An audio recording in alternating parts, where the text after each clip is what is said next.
मैंने कितने फर्जी सैयदों को तकरीर करते हुए सुना है, मेरे नाना फरमाते हैं, मेरे नाना फरमाते हैं, तेरे ही नाना हो गए और किसी के कुछ नहीं बचे जालिम। चिढ़ के बोलते हैं एकदम। ये हमारे परदादा का प्लाट था, चांद पे प्लाटिंग हो रही है, समंदर में रोड बन रहे हैं। अल्लाह ने उन्हें इतना इल्म पढ़ाया था, इतना पढ़ाया था, अल्लाह ने 6 लाख या 7 लाख भाषाओं का इल्म दिया था जनाबे वाला। उनके बेटे हेलो गाइज, एक बार फिर स्वागत है भाइयों का चैनल रिएक्शन बाबा में। मेरा नाम है राम, मेरा नाम है दीक्षा। तो गाइज आज हम जिस वीडियो पे रिएक्शन करने वाले हैं वो हमारे तो फेवरेट है ही हैं, ऑब्वियस है आप लोगों के भी फेवरेट हैं क्योंकि आप लोगों ने ही हमें बताया था इनके वीडियोस पे रिएक्शन करना। पहले मैं उनका नाम बता देता हूँ आप लोगों को, मुफ्ती इमरान हनफी मुरादाबादी साहब है ना। इन्होंने चमकाया है, जिनको चमकाया उनके बारे में बता देता हूँ। फर्जी सैयद खान, फर्जी सैयद, कान खोलकर सुने। जो सैयद वगैरह रहते हैं ना, जो फर्जी वाले हैं, वो कान खोलकर सुन लें। उनके बारे में इन्होंने आज बोला है, पाकिस्तान का बेहुदा मौलवियों का जमकर धोया। पाकिस्तान के बेहुदा मौलवियों को जमकर धोया मुफ्ती इमरान हनफी साहब ने। देख लेते हैं और सब क्या है, क्योंकि बहुत अच्छे से बात करते हैं। उम्मीद है आप लोगों को वीडियो अच्छी लगेगी। अच्छी लगे तो प्लीज इस वीडियो को लाइक करें, और आप चाहते हैं आपको ऐसे रिएक्शन वीडियोज भी मिलते रहें तो प्लीज चैनल को सब्सक्राइब तो करें। गाइस आज के रिएक्शन हम स्टार्ट करते हैं बिना किसी देरी के। Let's play. मैंने कितने फर्जी सैयदों को तकरीर करते हुए सुना है, मेरे नाना फरमाते हैं, मेरे नाना फरमाते हैं, तेरे ही नाना हो गए और किसी के कुछ नहीं बचे जालिम। चिढ़ के बोलते हैं एकदम। अबे अपनी औकात पहचान, रिश्ते मत निकाल उनसे। अगर कामयाबी चाहे रिश्ते मत निकाल, अगर कामरानी चाहे रिश्ते मत निकाल। अपनी औकात को पहचान, कहाँ जमीन कहाँ आसमान। मैं ये कहना चाहता था आपसे जनाबे वाला, शुरू हुई बला पाकिस्तान के बेहुदे मौलवियों से और आई ये बला हिंदुस्तान में भी। अब जहालत के घटाटोप अंधेरों से बाहर आओ। इल्म होगा तो दुनिया की कौमों पे छा जाओगे, इल्म नहीं होगा कुछ नहीं कर पाओगे। सही बात है। इसीलिए मौला तबारक व तआला ने इस इल्म को जनता के बीच 1450 साल पहले फैलाया। 1450 साल पहले दुनिया थी, दुनिया में लोग थे, मगर पूरी दुनिया में 1450 साल पहले विकास के रास्ते नहीं थे।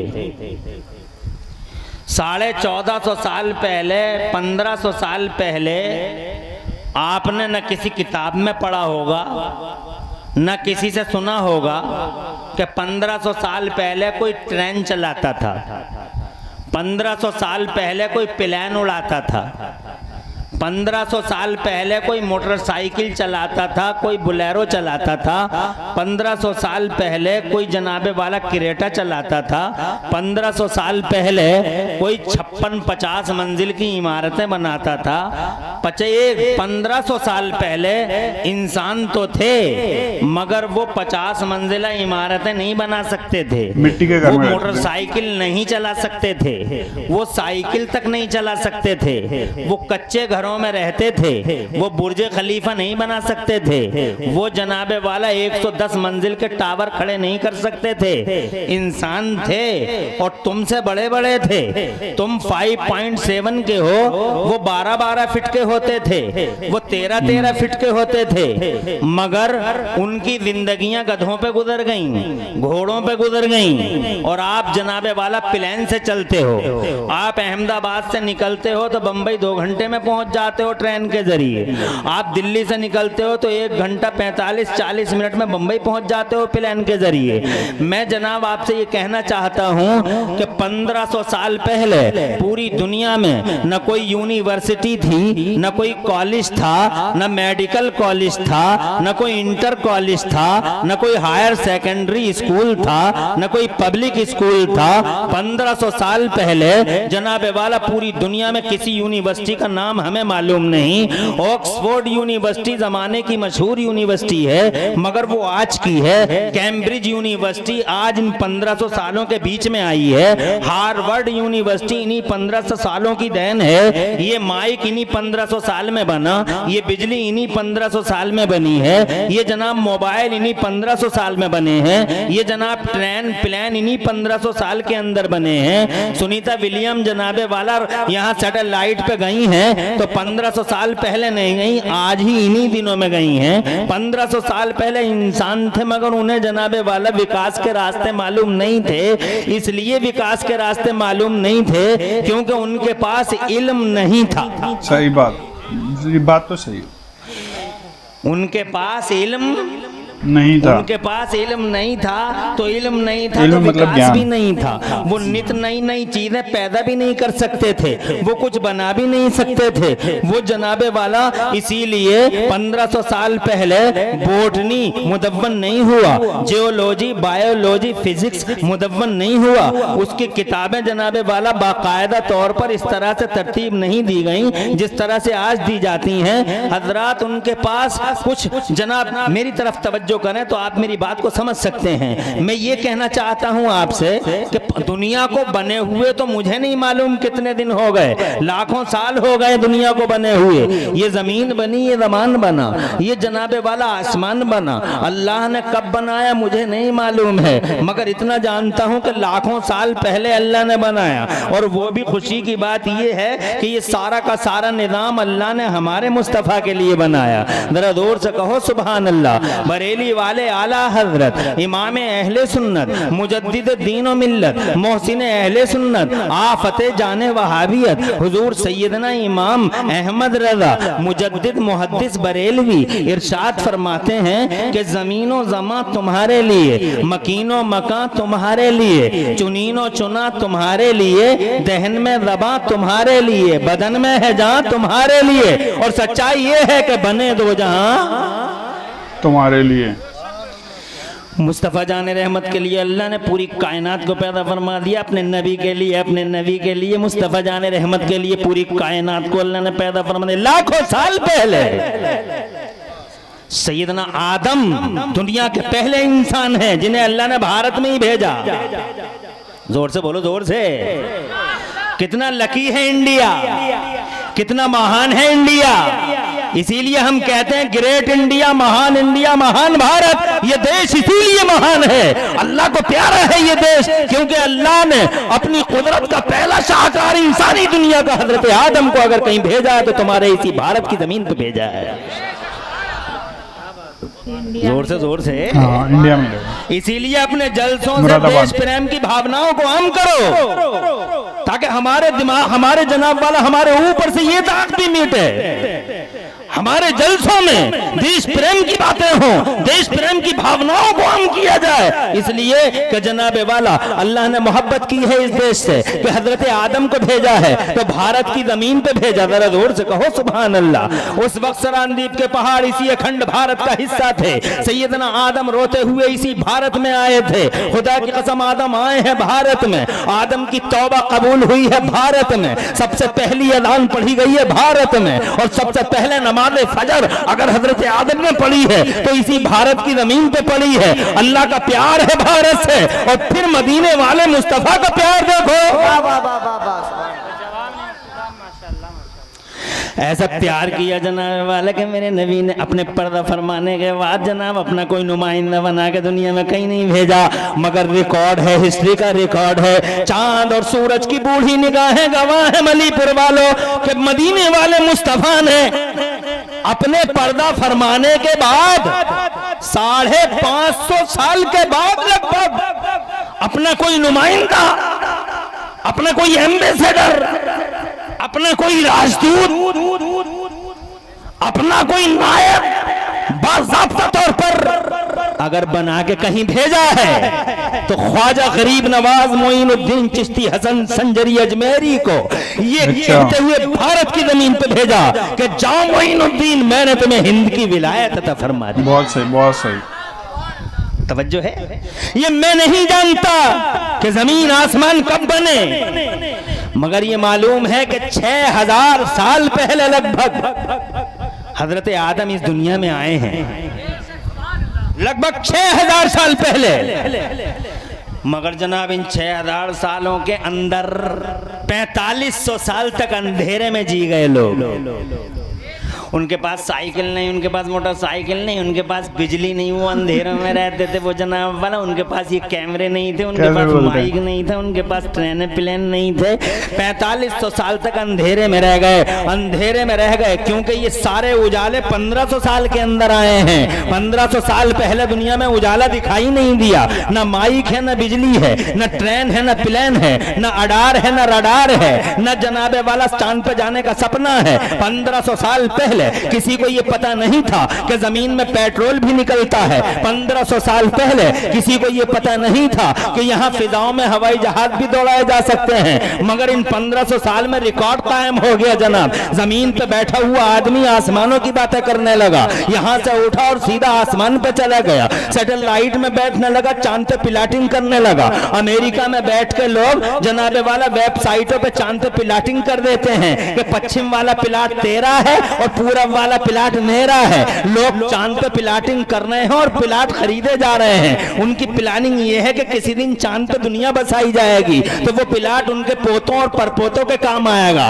कि ये हमारे दादा का पिलाट था, ये हमारे परदादा का पिलाट था। चांद पे पिलाटिंग हो रही है, समंदर में रोड बन रहे हैं जनाबे वाला। तुम देखते नहीं रोडों की क्या हालत हो गई, रोड के ऊपर रोड, रोड के ऊपर रोड, ये रिंग रोड, ये सिंग रोड, ये जनाबे वाला किंग रोड। कितने रोड है जनाब जमाने में, रोड पर रोड। मैं कहना चाहता हूं जो टेक्निक, जो तदबीर है, जो ट्रिक्स आज है वो कल नहीं था। कल जनाबे वाला लोग कहते थे हवाओं को पकड़ा नहीं जा सकता, हवाओं को पकड़ा नहीं जा सकता, हवाओं को पकड़ा नहीं जा सकता। वो 12 फीट का आदमी कहता था हवाओं को पकड़ा नहीं जा सकता, मगर वो 12 फीट का आदमी यही कहता रह गया कि हवाओं को पकड़ा नहीं जा सकता।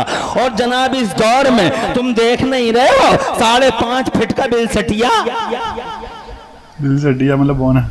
अच्छा, क्या तूफान उठाए खड़ा है। हवाओं को पकड़ पकड़ के इसने क्या काम किया बताओ। अपोलो और MRF के और सीएट के टायरों में बंद कर दिया, हवा को पकड़ पकड़ के टायरों में बंद कर दिया। और ऐसी डाटें लगा दी 5.5 फीट के ना कि हवाओं को जाने का बाहर रास्ता ही नहीं मिलता है। और अगर हवा ने सरकशी करके, पागलपन करके कोई बाईपास, अगर पहिए में से, अगर टायर में से निकलने का कोई बाईपास अगर हवा ने ढूंढ लिया तो ये 5.5 फीट का आदमी खड़े ही खड़े पंचर जोड़ देता है कि निकलने का कोई रास्ता नहीं मिल सकता है। हजरात ये कमाल कहां से पैदा हुआ? ये कमाल इल्म से पैदा हुआ। सही बात, ज्ञान होना बहुत जरूरी है। माशाअल्लाह। बोलो कहां से पैदा हुआ? इल्म से। इसका मतलब उनके पास इल्म नहीं था। अगर उनके पास भी इल्म होता तो वो भी हवाओं को टायरों में बंद कर लेते। नहीं था मगर चंद लोगों के पास था। इल्म था मगर सेलेक्टेड पर्सन्स के पास था। हजरत आदम के पास इल्म बहुत ज़्यादा था, जोर से कह दो सुभान अल्लाह जनाब वाला। हजरत नूह के पास इल्म बहुत ज़्यादा था, हजरत शीश के पास इल्म बहुत ज़्यादा था। अरे कहाँ जा रहे हैं अल्लाह? बस ये है आदत अपने मुसलमान भाइयों की, हैं? चल दिए जैसे बहुत बड़ा एहसान किया आगे। बताओ जाने की कोई बात हुई है? न जाने की तो हुई अल्लामा, जाने की। मुझे बताओ किस बात पे गए तुम? 1 सवा घंटा होता ही कितना, अभी थोड़ी देर के बाद बता दूंगा कि घंटा हो गया, खत्म हो गई कहानी। किस मुसीबत से हम बुलाए जाते हैं ये तुम्हें पता नहीं है। ये मौलाना वसीम है या मौलाना साजिद? तवज्जो है? जो आसानी से इन जैसों को बुला के ले आए। और इन जैसों को क्या, हम जैसों को भी बोलो आसानी से। इसलिए अपने दिलों के अंदर जज्बे पैदा करो। अरे रोजाना आती हैं क्या ऐसी रातें? कभी कभी तो आती हैं। चलने फिरने उठने बैठने जगने उठने सोने खाने पीने तो लगे ही रहेंगे। मगर जब सैयद जाकिर मियाँ जैसी हस्ती आए, जब मुफ्ती अब्दुल क़य्यूम जैसी शख्सियत आए, जब हुजूर एहसन मियाँ जैसा साहिब फजल इंसान यहाँ तशरीफ़ लाए, जब जनाबे वाला ये बड़े नेक तीनत पाकीदा किरदार, ये अल्हम्दुलिल्लाह इंसानों की प्यारी प्यारी सूरतें जिनके चेहरों को देखने से कोरोना भाग जाए, जिनके चेहरों को देखने से बड़ी बड़ी बीमारियां काफूर हो जाएं, ऐसी हस्तियां आई हैं। तो ये रात तो देखने की और सुनने की रात है, इसलिए खामोशी से ऐसे ही बैठे रहो। अगर कोई उठ के गया तो मैं अब ये समझूंगा कि उसकी माँ ने या उसके अब्बा ने कोई अच्छी ट्रेनिंग अपने बच्चे को दी नहीं है। क्योंकि तुम यहाँ बैठे हो तो मैं ये समझ रहा हूँ कि तुम्हारे माँ बाप बड़े खुशनसीब हैं जिन्होंने तुम्हें ये ट्रेनिंग दी है कि जलसों में आओ तो पूरी रात भी अगर हुजूर का जिक्र हो तो ऐसे ही बैठे रहो। ये माँ बापों की ट्रेनिंग होती है। तुम्हारे माँ बाप अच्छे हैं जो ट्रेनिंग, लेकिन जनाबे वाला अगर तुम में से कोई जाएगा तो मैं उस पर पर्सनली अब कोई कमेंट नहीं करूंगा, मगर अगर कोई उठा जाने के लिए तो मैं तो कुछ नहीं कहूंगा, मगर हो सकता पड़ोसी घूर के देखे उसे कि क्यों जा रहा है। इसलिए अपने माँ बापों का नाम ही रोशन रखो। इजाजत है आगे बढ़ूं? तड़प के कहो सुभान अल्लाह। क्या कह रहा था मैं ये कह रहा था हजरत आदम अलैहिस्सलाम के पास इल्म बहुत ज़्यादा था। अल्लाह ने उन्हें इतना इल्म पढ़ाया था, इतना पढ़ाया था, अल्लाह ने 6 लाख या 7 लाख भाषाओं का इल्म दिया था जनाबे वाला। उनके बेटे हजरत शीश के पास बहुत ज़्यादा इल्म था, हजरत नूह के पास जनाबे वाला इतना इल्म था कि उस ज़माने में उन्होंने कश्ती बना डाली। जब कश्ती बनाने के तसव्वुर बनी तो लोगों के पास, आज साइंस के फ़रोग़ के ज़माने में वो कश्ती साइंटिस्टों को मिली है तो साइंटिस्ट भी हैरान है कि इतनी बड़ी कश्ती उस जमाने में बन कैसे गई। ये उनके इल्म का कमाल था। हजरत नूह के पास इल्म था, हजरत दाऊद हाई फाई टेक्नोलॉजी के मालिक थे, बहुत टेक्नोलॉजी थी उनके पास। तुम तो भट्टियों में सुलगाते हो लोहे को, मगर उन्हें भट्टियों की जरूरत नहीं थी, इतना हाई फाई टेक्नोलॉजी थी। सैयदना दाऊद अलैहिस्सलाम के पास ऐसी टेक्नोलॉजी थी कि वो लोहे को लेते थे हाथ के अंदर, तो हाथ में अगर उन्होंने उसको लोहे को बट दिया रस्सी की तरह तो जनाबे वाला सरिया बन जाता था, और अगर कस दिया तो जनाबे वाला वो एंगल बन जाती थी। और वो जो चाहते थे हाथों से ही बना लेते थे, हाथों से लोहा पिघला के उसको मोटे को पतला करके सरिया बना दे। इतनी ज्यादा ताकत रही। पूछ लो जनाब, उनके पास बहुत इल्म था। हजरत इब्राहिम खलीलुल्लाह के पास इल्म था, हजरत इस्माइल ज़बीहुल्लाह के पास इल्म था जनाब वाला, हजरत मूसा के पास इल्म था, हजरत ईसा के पास जनाब वाला वो यहाँ तक बता दिया करते थे कि तुमने रात को खाना क्या खाया है, वो ये भी बता दिया करते कि तुमने रात में खाना क्या खाया। वो छोटे छोटे बच्चे मोहल्ले के उनसे जाके पूछा करते थे कि बाबा हमारी माँ ने मिठाई किधर रखी है, तो हजरत ईसा बाबा कोई बाबा हजरत ईसा उन बच्चों को ये बता दिया करते थे कि तुम्हारे घर के फला कोने में, उस कोने में एक बर्तन रखा, बर्तन के नीचे एक पोटली रखी है, पोटली में एक पोटली रखी है, उस पोटली में मिठाई रखी है। बच्चा सीधा वहीं से उस निशाना मारता, सीध मारता, उसी कोने में जाता, बर्तन देखता, बर्तन के नीचे पोटली और पोटली के नीचे पोटली, पोटली खोलता तो उसका चेहरा खिल जाता, क्योंकि पोटली में हंसती खेलती मुस्कुराती मिठाई का चेहरा नजर आ जाता। इसके मुंह में पानी आ जाता और बस जनाब वाला आओ ना आओ, देखा ना भाव ना ताओ, मिठाई को लिया और जनाब सीधा मुंह के अंदर। पता चला मिठाई का खेल खत्म, मुंह साफ किया बाहर आया। जब माँ को जरूरत पड़ी मिठाई की, अंदर गई, जाके देखा मिठाई नदारत। बच्चे से पूछा, मन का सच्चा बच्चा बोला कि मिठाई तो अम्मा हमारे हत्थे चढ़ गई। कहा तुम्हें कैसे पता लगा? हमने तो बहुत छुपा के रखी थी। तो कहने लगा बाबा ने बताया था। सारे मोहल्ले की औरतें बाबा के पास कि बाबा सब कुछ बताइए मगर इतना तो न बताइए। तो बाबा ने कहा कि चलो नहीं बताया जाएगा। इल्म था, कितना इल्म है, मगर था सिर्फ नबियों के पास या अल्लाह के चंद मुंतखब बंदों के पास। जोर से बोलो, और जोर से। मगर उन नबियों की जनता में इल्म नहीं था, इल्म जनता में कॉमन नहीं था, इल्म फैला हुआ नहीं था, इल्म जनाबे वाला फैला हुआ नहीं था जैसे आज फैला हुआ है। इल्म समाज में कॉमन नहीं था, इल्म सबके पास नहीं था, इल्म चंद के पास था, सबके पास नहीं था। मैं 1500 साल पहले इल्म तो था मगर जनता में नहीं था, कौम में नहीं था, कम्युनिटी में नहीं था, नेशन में नहीं था, चंद अफराद के पास था। इसीलिए जनाबे वाला उस वक्त की जनता आगे ना बढ़ सकी, उम्मतें आगे ना बढ़ सकी, कौमें आगे ना बढ़ सकी, कौमें जनाबे वाला आगे ना बढ़ सकी। वो कृषि ऐसी ना कर सकी जैसे तुम करते हो, जैसे वो एग्रीकल्चर तुम करते हो वैसा नहीं कर सके।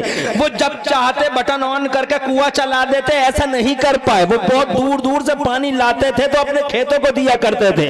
हज़रात मोहतरम कहना चाहता हूँ ये जो तुम कर रहे हो ये सब इल्म का कमाल है, मगर मैं ये जानना चाहता हूँ कि लोगों इल्म फैला है जनता में तो फैला कब है? तवज्जो है। 4500 साल अंधेरे में जी गई दुनिया, न विकास है, न प्रोग्रेस है, न उन्नति है, न तरक्की है, मगर ये इल्म का फैलाव हुआ जनता में तो कब हुआ? अब ये बहुत समझ की बात है, तवज्जो है, ये बहुत गौर से सुनने की बात है। आज तुम जनाबे वाला कुरान के बारे में गलत तस्वुर रखते हो। इन मदरसों का जो सिलेबस है कुरान, मदरसों में क्या पढ़ाया जाता है? मदरसों में क्या पढ़ाया जाता है? और यहाँ जो मदरसा बनाओगे उसमें क्या पढ़ाओगे? कुरान। मदरसों का सिलेबस ही कुरान है, तवज्जो है। मगर तुम कुरान के बारे में नॉलेज नहीं रखते, तुम कुरान पे जुल्म करते हो, तुम कुरान पे ज्यादती करते हो, तुम अत्याचार करते हो। मर्द भी करते हैं, औरतें भी करती हैं। हमें यहूदियों से कोई आपत्ति नहीं है, हमें ईसाइयों से कोई आपत्ति नहीं है, उन्हें पता ही नहीं है कुरान क्या है, मगर तुम्हें तो पता था, तो तुमने जुल्म क्यों किया कुरान के ऊपर जनाबे वाला? मैं ये कहना चाह रहा हूँ आपसे, दुनिया में इस वक्त जितनी मजलूम किताब कुरान है, जमाने में इतनी मजलूम किताब कोई नहीं। आज तक का रिकॉर्ड है मुसलमानों ने किसी कौम की किताब नहीं जलाई, मगर हमारी किताब हर जनाबे वाला हर जगह जल जाती है। स्वीडन वालों ने जला दी, फला जगह जला दी, फला जगह जला दी। अमेरिका में ने तो चंद जंगलियों ने कुरान शरीफ को मादल्ला पन्नों से, कुरान के सफ़हात से इस्तिंजा तक कर लिया। आज भी जमाने में न जाने कितने मनहूस कुत्ते और दुनिया की न जाने कितनी मनहूस कुतियां हैं जो कुरान शरीफ को पैरों के नीचे रख के अपने फोटो खिंचवा के वायरल करवाते हैं, और वो सलीला वाला ख्याल कुत्ते ये समझते हैं कि हम कुरान का अपमान कर रहे हैं। अबे तुम क्या करोगे बे कुरान का अपमान? सूरज की तरफ थूकने वाले का हशर हमें खूब मालूम है। सूरज की तरफ जिसने थूका, थूक सूरज पे कभी नहीं गया। तेरी फिक्र का अपमान है, तेरी सोच का अपमान है। कुरान शरीफ का, कुरान शरीफ ने तुम्हारा बिगाड़ा क्या है? आज की इस तकरीर में मैं तुम्हें ये बताऊंगा कि इस कुरान का पूरी दुनिया पे कितना बड़ा एहसान है, सिर्फ तुम पे नहीं। हालांकि तुम कुरान को जनाब कोई हैसियत ना दे सके। यही वजह है कि तुम्हारे घरों में कुरान शरीफ कितने लोग पढ़ते हैं। तो गाइस बात तो इन्होंने बहुत सही बोली है, पर आप लोगों की क्या राय आप लोग बता सकते हैं? वीडियो आप लोगों को कैसी लगी? अगर वीडियो अच्छी लगे तो प्लीज इस वीडियो को लाइक करें, और आप चाहते हैं आपको ऐसे रिएक्शन वीडियोज भी मिलते रहें तो प्लीज चैनल को सब्सक्राइब करें। आज के रिएक्शन में बस इतने ही, मिलेंगे नेक्स्ट किसी रिएक्शन में। तब तक thank you so much for watching. Bye bye guys, see you guys, take care guys.